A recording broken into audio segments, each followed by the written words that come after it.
So we're at we're at the we're at the Chino Estuary Conference 2023, and I'm talking with Brian here. So I just want to ask you today, Brian. What got you interested in coming to this conference and in this community in general? Well, first and foremost, I had such a good time at Thunder Bay, right, that I had to come back. And they really modeled Thunder Bay being the conference that we had, a similar conference related to this one that was like about 6 months ago. Yeah. And I've seen Jonathan and John and Paul model what good Dialogos looks like, and we made so much progress in Canada that I had to come see what the continuation of that would be.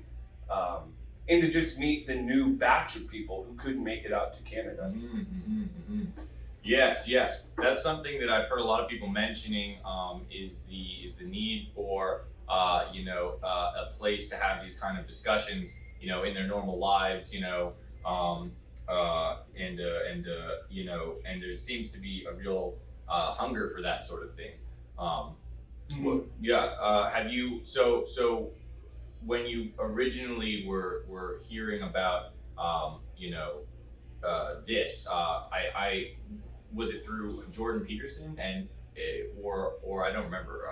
How did you end up kind of hearing about this dark corner of the internet? This dark corner of the internet, right? Yeah, definitely Jordan Peterson, and he'd had Jonathan Pageau on and would always reference him like, I have an Orthodox icon carver friend, and I didn't know what any of those words meant. Orthodox, icon, I knew what carving kind of was, right? And then there was a time where he had John Vervaeke on in an interview, and this guy's talking about the meaning crisis, and I'm like, there it is, there it is. That's the thing that I've been intuiting but couldn't put words to, definitely couldn't diagnose the causes of it.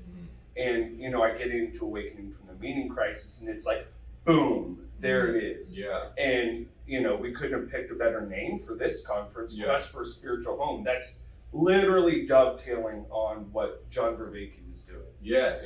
So you would say then that that you possibly, you can tell me if this is something you would agree with, but would you say that it's the search for, or it's the encounter with the meaning crisis that's what's drawing all of these people into these conferences, into these online discussions, into this space with one another?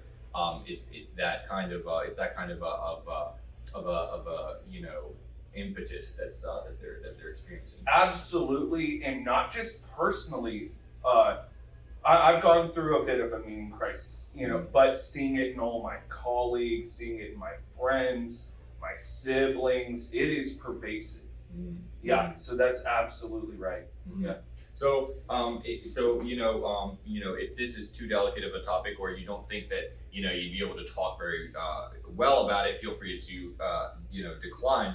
But could I ask you about maybe if there was a particular experience of yours that would be particularly illustrative of the way that you perceive the meaning crisis, in your life?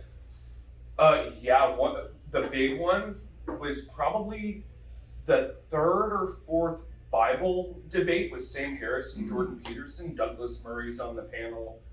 And there was a moment, because I was pretty hard-nosed as an atheist, and there's this moment where Jordan just makes it very clear that everything Sam's operating out of is coming from a much higher order place and is governing his very small day-to-day activities. And I never thought that, I thought I was making all my meaning up. I thought I was my own author, right? And when I saw that, and I saw through that illusion, I was like, whoa, there is something driving me.